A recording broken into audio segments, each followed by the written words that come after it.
নমস্কার সবাইকে। আজকে আমরা মানব সম্পদ উন্নয়ন নিয়ে কথা বলবো এবং মানব সম্পদ উন্নয়নের যে বিভিন্ন তাত্ত্বিক কাঠামো, তার যে তাত্ত্বিক পটভূমিকা, পরিসর, সেই নিয়েও আলোচনা করব। আমাকে এতদিনে নিশ্চয়ই চিনে গেছেন, doctor Srabanti Chowdhury, assistant professor in sociology, school of social sciences, Netaji Subhas open university.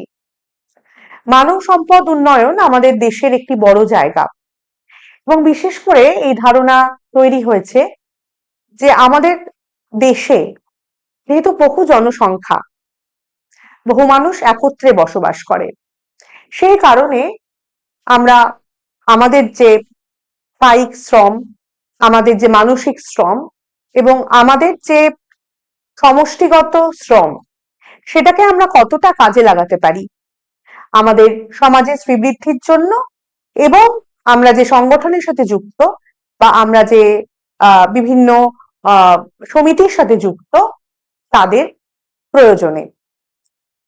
Human resource ডেভেলপমেন্টের প্রসঙ্গ এই জন্যই আসে কারণ ব্যক্তির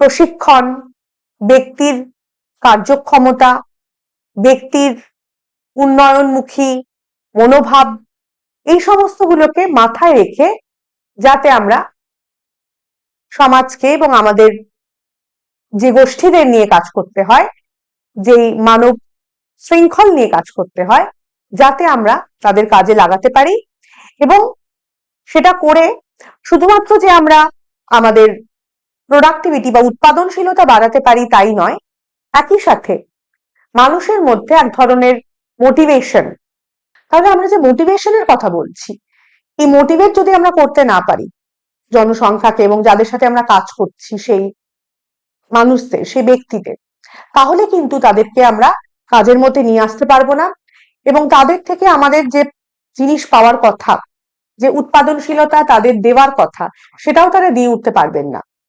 ফলত যখনই আমরা মানব সম্পদ উন্নয়নের কথা বলবো, তখন কিন্তু শুধু কাজের উৎপাদনশীলতা, কাজের মুনাফা, অর্থনৈতিক লাভ, বৃদ্ধি, এই কথাটাই বলবো না।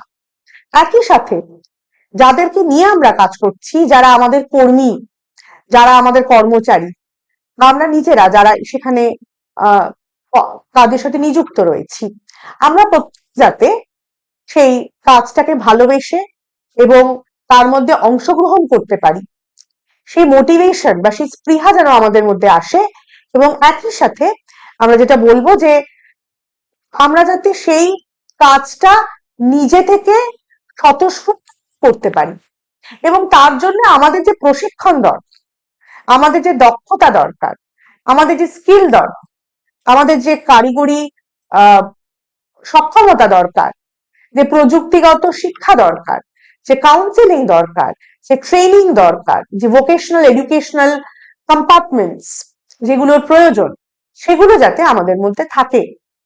এবং এইভাবেই কিন্তু আমরা মানব সম্পদ উন্নয়নের পথে এগিয়ে যেতে পারি। আমরা প্রথম স্লাইডে যাব, যেখানে আমরা মানব সম্পদ উন্নয়ন সম্বন্ধে এক ধরনের ভূমিকা দেব। কেন মানব সম্পদ উন্নয়ন প্রয়োজন, তার কি প্রয়োজনীয়তা রয়েছে এবং কোথায় তার কার্যকারিতা, সেগুলো আমরা বলতে পারি। আমরা জানি প্রত্যেকেই যে কোনো জায়গায় সাফল্য আসতে বাধ্য যদি সেই সংগঠন বা সংস্থা এমন কিছু প্রকৌশল নিতে পারে যাতে করে কর্মচারীদের প্রশিক্ষণ, তাদের দক্ষতা, তাদের মেধা এবং কোনো কাজ করার যে মানসিকতা বা স্পৃহা, সেটা আমরা বাড়িয়ে তুলতে পারি। আমরা জানি যে কোনো সংগঠনের কাছে আমরা প্রত্যেকেই কিন্তু অ্যাকাউন্টেবল, অর্থাৎ আমাদের সেখানে উত্তর দিতে হয় এবং যেভাবে আমরা কাজ করি আমাদের কিন্তু সে অ্যাকাউন্টেবিলিটির জায়গাটা থেকেই যায়। আর যেখানেই আমরা কাজ করি, সেটা সরকারি প্রতিষ্ঠান হতে পারে, বেসরকারি প্রতিষ্ঠান হতে পারে, যে কোনো প্রতিষ্ঠানই। তাহলে এই মানব উন্নয়ন যে একটা আমাদের খাঁচা বা ফ্রেমওয়ার্ক দেয়, তা আসলে ব্যক্তিকে অ্যাকাউন্টেবল করে তোলার জন্য একটা পদক্ষেপ, যেখানে সংগঠনকে আমরা এগিয়ে নিয়ে যেতে পারি এবং সেই সাফল্যের দিকে সংগঠন তার পদক্ষেপ রাখতে পারে। এই মানব উন্নয়ন প্রক্রিয়া বা মানব সম্পদ উন্নয়ন প্রক্রিয়া এক ধরনের প্রকৌশল আমাদের সামনে তুলে ধরে, যা সে সংগঠনের যে উদ্দেশ্য, সেটা স্বল্পকালীন উদ্দেশ্য হতে পারে বা দীর্ঘমেয়াদী পরিসর বা উদ্দেশ্য হতে পারে।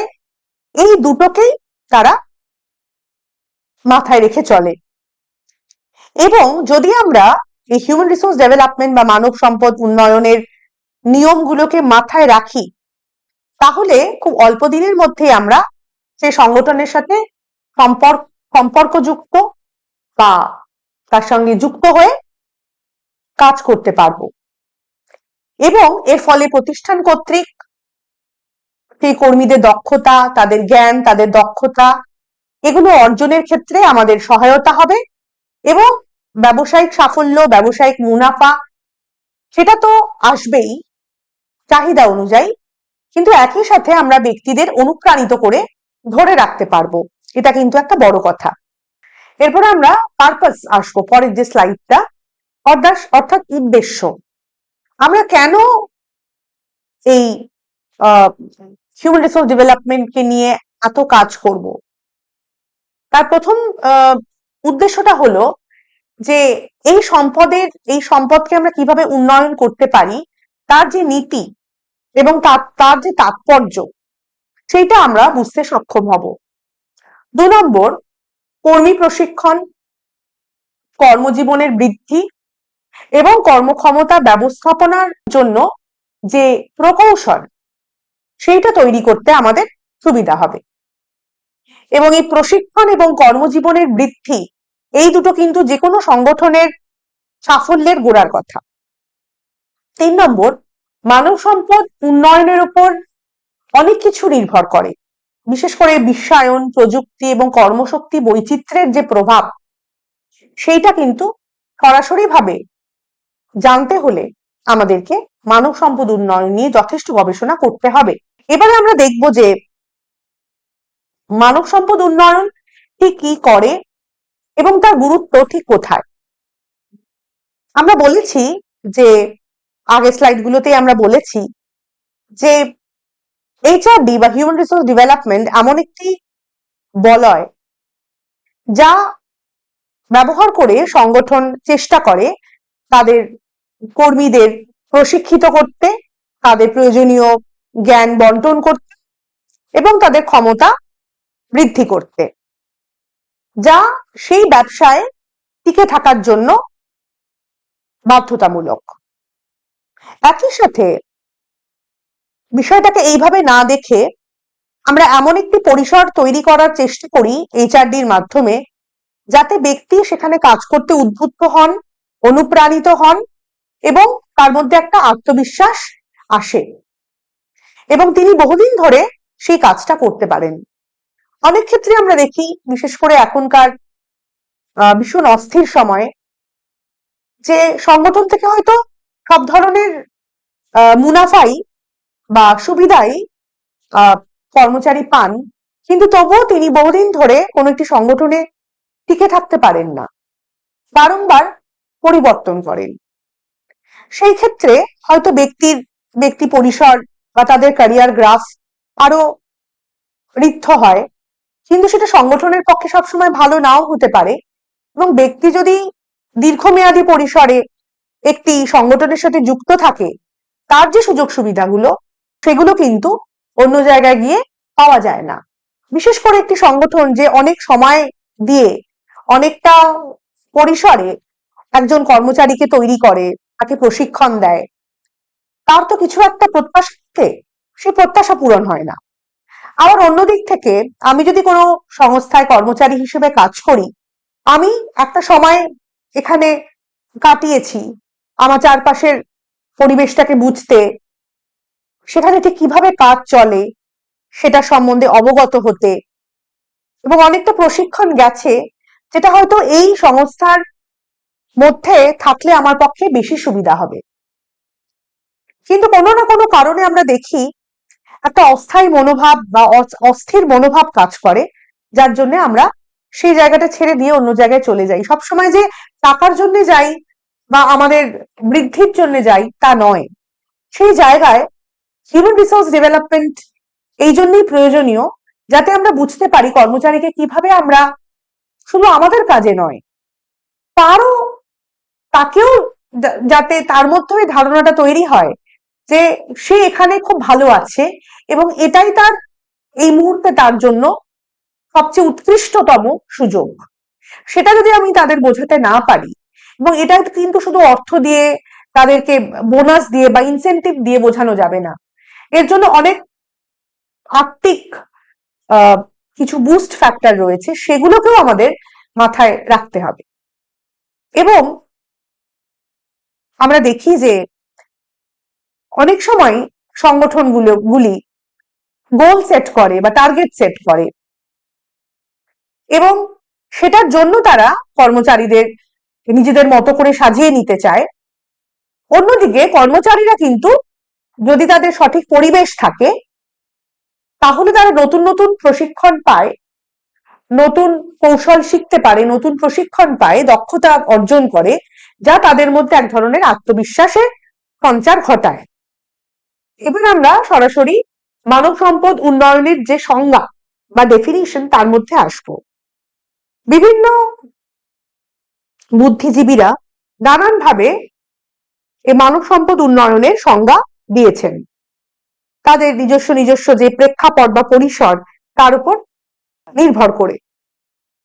তার মধ্যে আমরা যদি লিওনার্ড ন্যাডলার এনার তত্ত্বে যাই, তাহলে বুঝতে হবে যে মানব সম্পদ উন্নয়ন এক ধরনের সংগঠিত কিছু কাজ, যেটা একটা ক্রমবিন্যাস বা সিরিজ তৈরি করে, এবং যাকে আমরা একটি নির্দিষ্ট পরিমণ্ডলের মধ্যে, আমরা বিশেষীকৃত সময়সূচির মধ্যে তৈরি করতে পারি, এবং যার মাধ্যমে আমরা ব্যক্তির মধ্যে ব্যবহারিক কিছু পরিবর্তন আশা করতে পারি।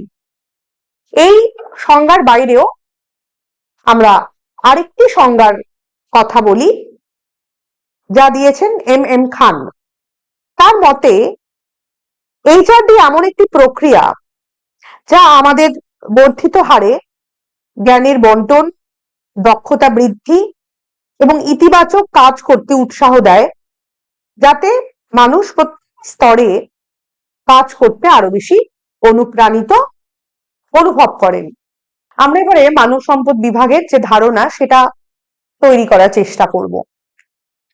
এইচআরডিকে আমরা একটি এমন সংস্থাগত পরিকাঠামোর মধ্যে ভাবতে পারি যেখানে এমন একটি প্রক্রিয়া তৈরি হয় যার মাধ্যমে কর্মচারীদের সাহায্য প্রদান করা হয়, যাতে তারা সক্রিয়ভাবে কাজ করতে পারে, সুপরিকল্পিতভাবে কাজের সাথে যুক্ত থাকতে পারে এবং একটানা কাজ করতে পারে।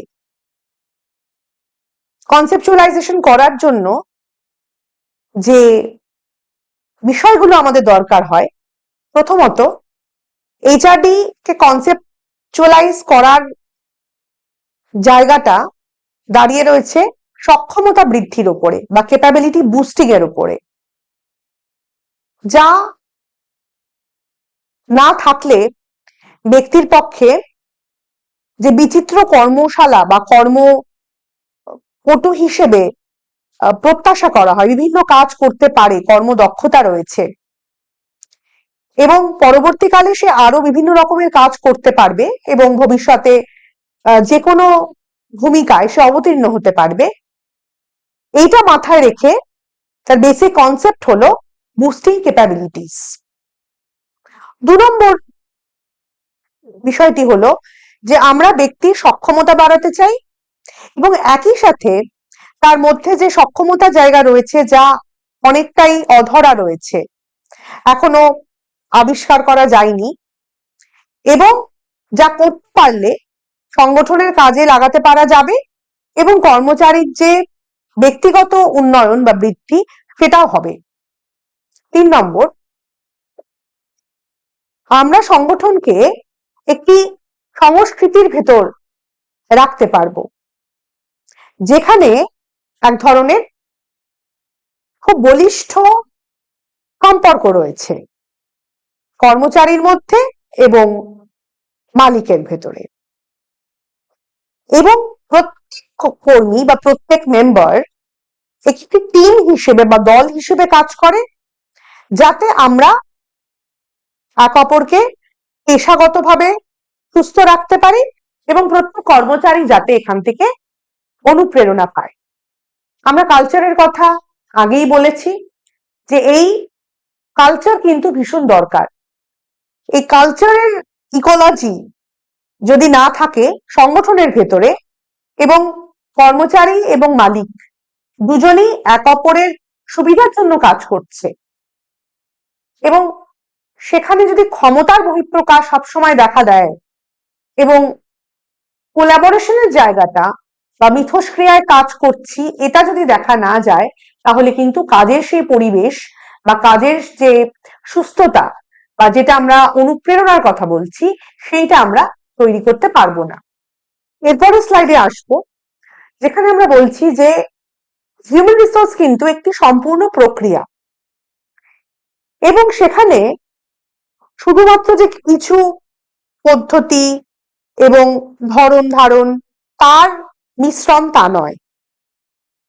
ফলত এইচআরডির ক্ষেত্রে আমরা যে পদ্ধতিগুলির কথা বলছি বা প্রকৌশলের কথা বলছি, প্রযুক্তির কথা বলছি, যেমন কিভাবে তাদের উৎপাদনশীল করে তোলা যায় বা তাদের পারফরমেন্স কিভাবে বাড়ানো যায়, তাদের জন্য কি কাউন্সিলিং এর ব্যবস্থা করা যায়, তাদের জন্য কি প্রশিক্ষণ দেওয়া যায়, আমরা সংগঠনের ভেতর থেকে কোনো মধ্যস্থতা করতে পারি কিনা বা সেখান থেকে কিছু সুপারিশ করা যায় কিনা, যাতে সুপ্রণালীবদ্ধভাবে আমরা এই কাজটা চালিয়ে যেতে পারি এবং কর্মচারীদের মোটিভেট করে যেতে পারি। এটা কিন্তু একটা বহুদিন ধরে চলতে থাকা অবিরাম প্রক্রিয়া, এবং এটাকে পুরোপুরি যদি ছেড়ে দেওয়া হয় যে এখানে তো সংগঠন সবসময় কি করবে, কর্মচারীরা তো বিভিন্ন কৌশল তাদের দেওয়া হয়েছে, তারা নিজেদেরকে সেভাবে ঋদ্ধ করছে, এইভাবে না দেখে আমাদেরকে কিন্তু একটা নজরদারি চালাতে হবে এবং সংস্থার মধ্য থেকেই, যাতে সেখানে যদি কখনো কোনো কর্মচারী অসুস্থ হয়ে পড়েন, কোনো কারণে ডিমোটিভেটেড হয়ে পড়েন, কোনো কারণে তিনি চাইছেন অথচ অবদান রাখতে পারছেন না, বা তার নিজের শারীরিক বা মানসিক কোনো সমস্যা হচ্ছে, সংস্থার সাথে সমস্যা হচ্ছে, সেটাও যাতে তাহলে তারা বলতে পারে। এবং এটি এমন একটি প্রক্রিয়া যেখানে আমরা কিছু সংগঠনগত সম্পদ বা অর্গানাইজেশনাল রিসোর্সেস দিয়ে থাকি, যা ব্যক্তিকে অনুপ্রাণিত করতে, তাদেরকে আরো বেশি এনার্জাইজ করতে বা তাদের মোটিভেশনে সাহায্য করে। তার জন্য আমাদের এইচআরডির একটা নিজস্ব দর্শন রয়েছে, সেই দর্শনে কিন্তু উদ্বুদ্ধ হওয়াটা দরকার। এরপর আমরা আসবো যে মানব সম্পদ উন্নয়নের যে কিছু কাঠামো রয়েছে সেই কাঠামোর দিকে আমরা আসবো। আমরা জানি যে ভারত সরকার কর্তৃক ঘোষিত সম্পাদিত যে অর্থনৈতিক উদারীকরণ হয়েছে তা বাজার এবং অর্থনীতির দিকে ঝুঁকেছে, এবং ভারতে আগের চেয়ে আরো বেশি গতিশীল পরিবেশ তৈরি করতে তা সক্ষম হয়েছে।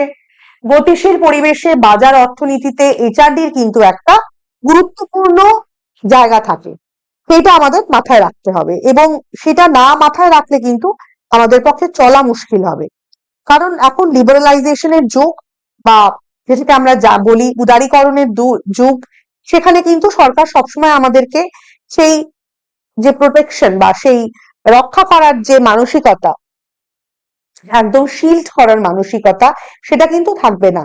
ফলত এই উন্মুক্ত বাজারে, যেখানে সাংঘাতিক রকমের চরম প্রতিযোগিতা, সেখানে এইচআরডির গুরুত্বপূর্ণ একটা ভূমিকা থাকে, এবং এখানে এইচআরডির তাৎপর্য আরো বেশি বলিষ্ঠ।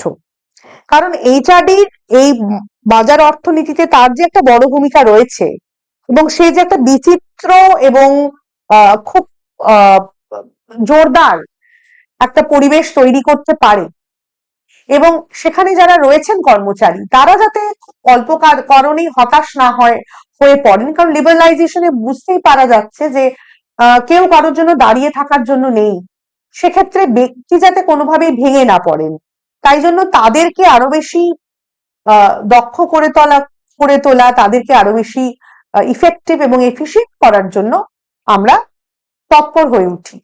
পরেরটায় আমরা আসবো, পরের স্লাইডে, যেখানে আমরা মানব সম্পদ পরিকল্পনার কথা বলছি।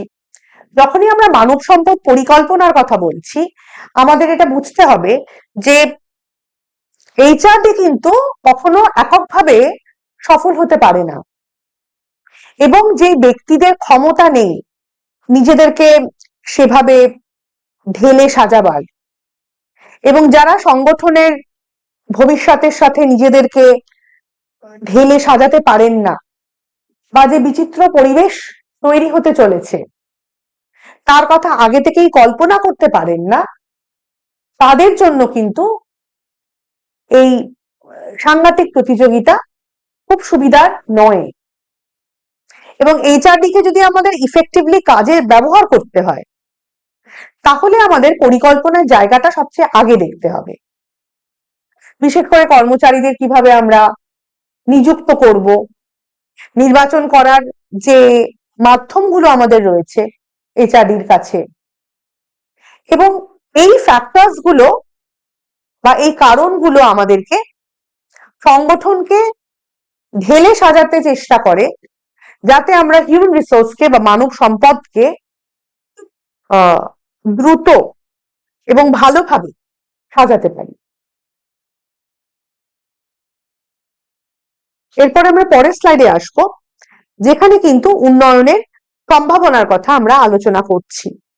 হিউম্যান রিসোর্সকে যদি আমাদের কাজে লাগাতে হয়, আমাদের শ্রমকে যদি আমাদের কাজে লাগাতে হয়, আমাদের চারপাশে যারা মানুষ রয়েছেন, ব্যক্তি রয়েছেন, তাদেরকে যদি আমাদের সফলভাবে চারপাশে দেখতে হয়, তাহলে তাদের দক্ষতা, তাদের জ্ঞান বৃদ্ধি, তাদের সক্ষমতা, তাদের আদর্শ, তারা কি পারেন, তাদের বিশ্বাস, তাদের কাজ করার যে কমিটমেন্ট, এগুলো দেখতে হবে। এবং এই ফ্যাক্টরগুলোর উপরেই কিন্তু মানব সম্পদ দাঁড়িয়ে থাকে।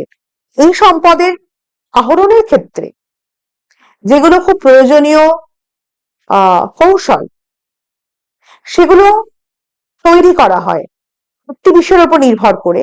সেটা হচ্ছে যে কি ধরনের মানুষ আমরা পেয়েছি, সেই ব্যক্তির কি যোগ্যতা, তারা কোন পটভূমিকা থেকে উঠে এসেছেন, তারা কোন কাজ আগে করেছেন, এবং তাদের আমরা কিভাবে সাজাতে পারি।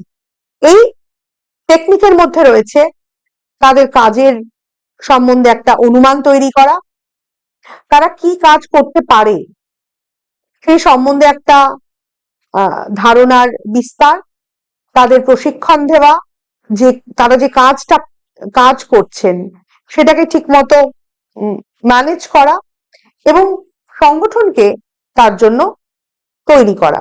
বিশেষ করে প্রশিক্ষণের কল্পনা এবং নির্মাণ, কর্মচারী কিভাবে কাজে অংশগ্রহণ করতে পারে ম্যানেজমেন্টে, এগুলোর কথা আমরা বলেছি। এবং যাতে কাজের আমাদের মান ঠিক থাকে, এবং সামাজিক এবং যে স্পিরিচুয়াল প্রোগ্রামস, সেগুলো মাঝে মাঝে রাখা, যাতে মানুষের আত্মিক উন্নয়ন হয়।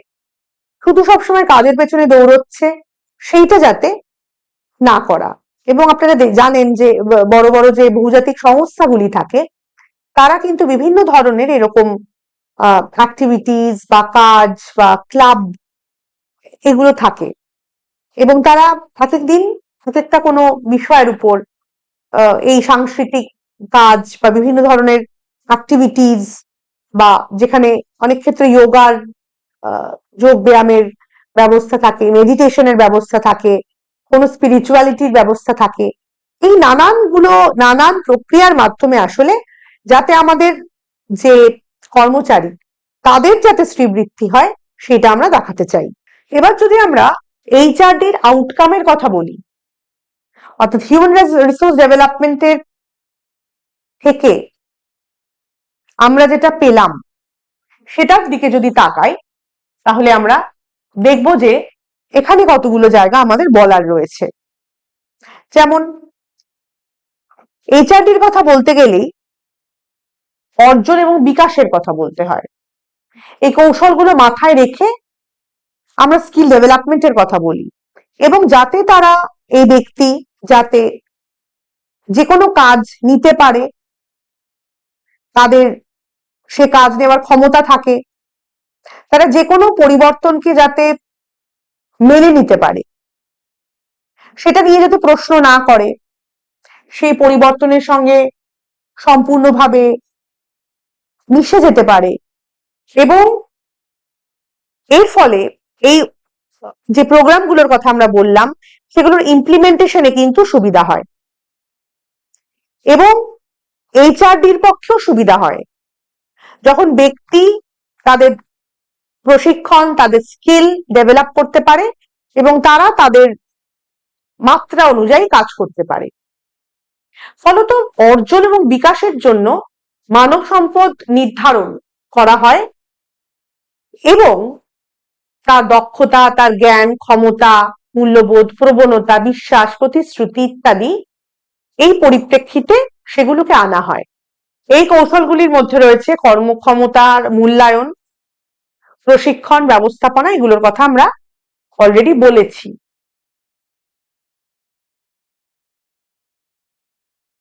এবারে আমরা যে পরিবর্তনের কথা এবং বিশেষ করে ব্যক্তির মধ্যে যে পরিবর্তন হলো এবং তার ফলে যে ফলাফল, তার কথাও আমরা খানিকটা আলোচনা করেছি, এবং এই স্লাইডেও আমরা আলোচনা করব। মানব সম্পদ উন্নয়নের ফলাফল 4 দিক দিয়ে প্রভাবিত হয়, যথা প্রতিষ্ঠানের জন্য, ব্যক্তিদের জন্য, গোষ্ঠীর জন্য এবং সমাজের জন্য। মানব সম্পদ উন্নয়ন কর্মীদের উন্নয়নের মাধ্যমে প্রতিষ্ঠানের উপকার করে, এবং আমরা জানি যে তাদের দায়িত্ব গ্রহণের জন্য প্রস্তুত করে। পরিবর্তনকে স্থগিত করা যায় না, বরং পরিবর্তনের সাথে খাপ খাইয়ে নিতে হয়। সামগ্রিক ব্যবস্থাপনার সমস্ত মানব সম্পর্ক বজায় রাখে এবং উৎপাদনশীল ও লাভজনক বৃদ্ধির কর্মসূচিকে বাস্তবায়নে সক্ষম করে তোলে। মানব সম্পদ উন্নয়ন ব্যক্তিদের সম্ভাবনা অর্জন করতে, কর্মক্ষমতার বৃদ্ধি ঘটাতে, তাদের চাহিদার পূরণ করতে এবং সামাজিক ও মানসিক অবস্থা বৃদ্ধিতেও যথেষ্ট কাজ করে। এবার আমরা নেক্সট স্লাইডে যাব।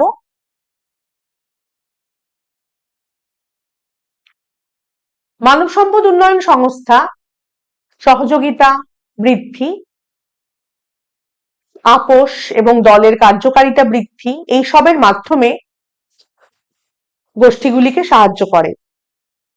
এছাড়াও এটি মানব সম্পদ উন্নয়ন এবং সমাজে মানব সম্পদ বৃদ্ধির মাধ্যমকে আরো এগিয়ে নিয়ে যায়, এবং এভাবেই তারা সমাজকে সাহায্য করে। জিনিস আমাদের মাথায় রাখতে হবে, এবং এতক্ষণ আমরা যে এই স্লাইডগুলো দেখলাম, আমরা দেখলাম যে প্রশিক্ষণের কিন্তু একটা গুরুত্বপূর্ণ ভূমিকা রয়েছে, এবং এইচআরডির একটা বড় জায়গা জুড়ে প্রশিক্ষণ রয়েছে। প্রশিক্ষণ এখানে খুব জরুরি, কারণ সঠিক মানুষকে যদি আমরা সঠিক জায়গায় দিতে পারি এবং তাকে যদি আমরা ট্রেন করে তুলতে পারি, তাহলে তাকে বিশ্বায়িত বাজারে আমাদের পক্ষে স্থাপন করা সুবিধা হবে। অর্থাৎ কোনো অর্গানাইজেশনের কাছেই এই চয়েসটা থাকে না যে তারা কর্মচারীদের উপর কতটা কাজ করবে।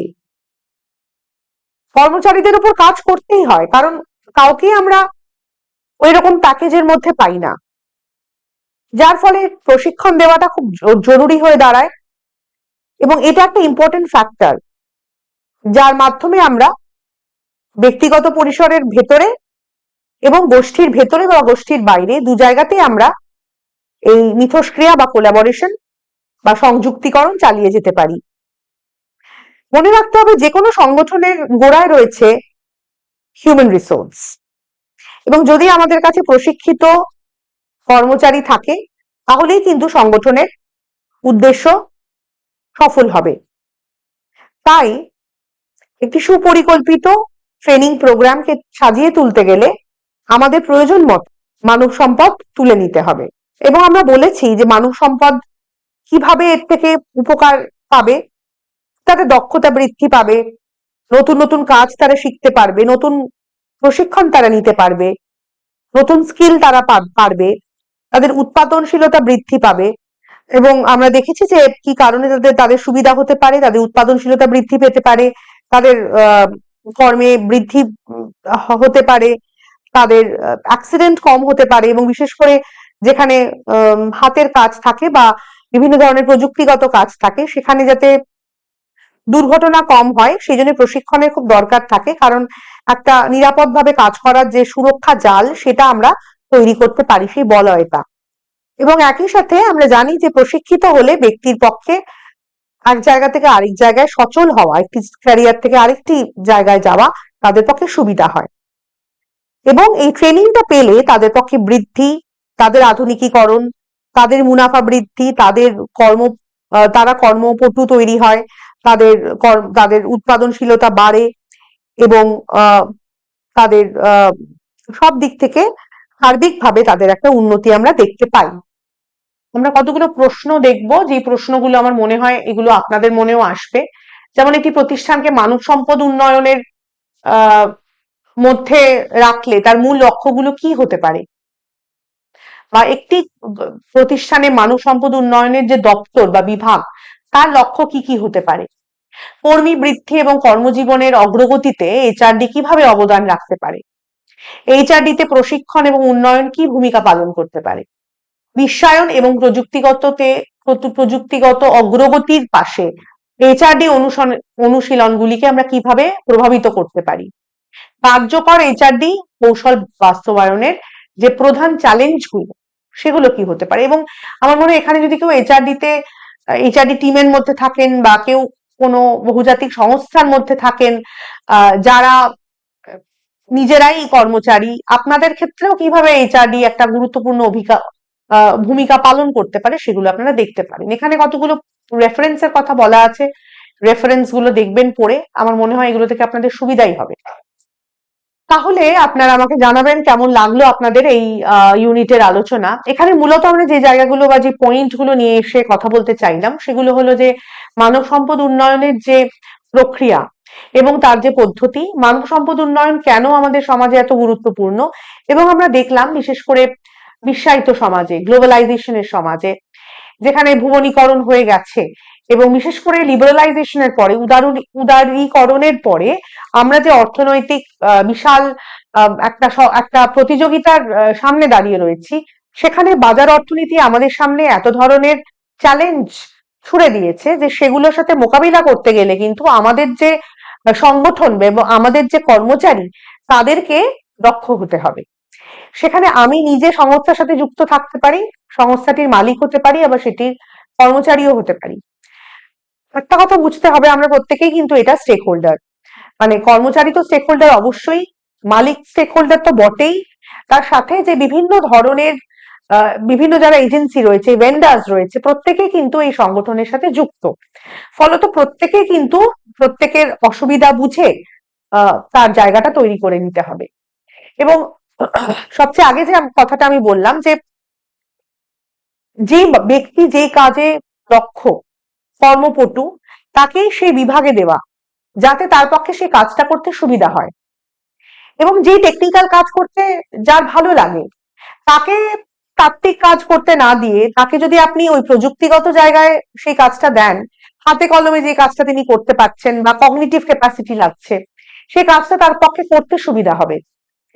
এবং অন্যদিকে যে হয়তো খুব বিশদে কাজ করতে ভালোবাসে, খুব ডিসক্রিপটিভ কোনো কাজ করতে ভালোবাসে, তাকে আপনি কোনো কোয়ালিটেটিভ কাজ দিন, সেটা সে করতে পারবে। আবার কোয়ান্টিটেটিভ কাজ আপনি তাকে দিন যে আবার এই এই এই বিমূর্ততা বা অবজেক্টিভিটি রেখে কাজগুলো করতে পারবে। সর্বোপরি যে কোনো সংগঠন বা যে কোনো সংস্থা এগিয়ে যেতে পারে না যদি তার যে টার্গেট বা তার যে উদ্দেশ্য সেগুলো সাফল্যমণ্ডিত হয়। আর সেগুলোকে সফল করতে গেলে আমাদের কর্মচারীদের একটা বিশাল বড় সহযোগিতার প্রয়োজন আছে। কর্মচারীরা যদি সহযোগিতা না করে, কর্মচারীরা যদি এগিয়ে না যায়, তাহলে কিন্তু বা এগিয়ে না আসে, তাহলে কিন্তু আমরা কাজটা করতে পারবো না। ফলত তাদের যদি এগিয়ে আসতে হয়, তাদের যদি কাজ করাতে হয়, তাহলে আমাদের যে হিউম্যান রাইটস বা আমাদের মানব সম্পদ সংগঠন রয়েছে, তাদেরকে বড় একটা ভূমিকায় থাকতে হবে। এবং আমরা অলরেডি বলেছি যে হিউম্যান রিসোর্স ডেভেলপমেন্টের একটা বড় জায়গা হচ্ছে শুধু যে অর্থনৈতিক মুনাফা সম্বন্ধে সংগঠনের যে কাজ বা তার যে ইন্টারেস্ট বা তার যে স্বার্থ সেটাকে বলবৎ রাখা, তার বাদ দিয়েও সেটা কে বাইরে রেখেও যে ব্যক্তি যে সেখানে কর্মচারী হিসেবে কাজ করছে, তার দিকটা, তার ইন্টারেস্ট গুলো বা তার স্বার্থগুলো যাতে আমরা দেখতে পাই। কারণ হিউম্যান রাইটস এবং হিউম্যান অর্গানাইজেশন, হিউম্যান রিসোর্স, এগুলো কিন্তু একসাথে যাবে। ফলত এইখানে আমরা বারবার করে কাউন্সিলিং, পার্টিসিপেশন, বিভিন্ন ধরনের ট্রেনিং, স্কিল ডেভেলপমেন্ট এর কথা বললাম। আমার আশা করব যে আপনারা এই ইউনিটটিকে বুঝেছেন, লেকচারটা বুঝতে পেরেছেন। কোনো অসুবিধা হলে অবশ্যই যোগাযোগ করে জানাবেন। ধন্যবাদ।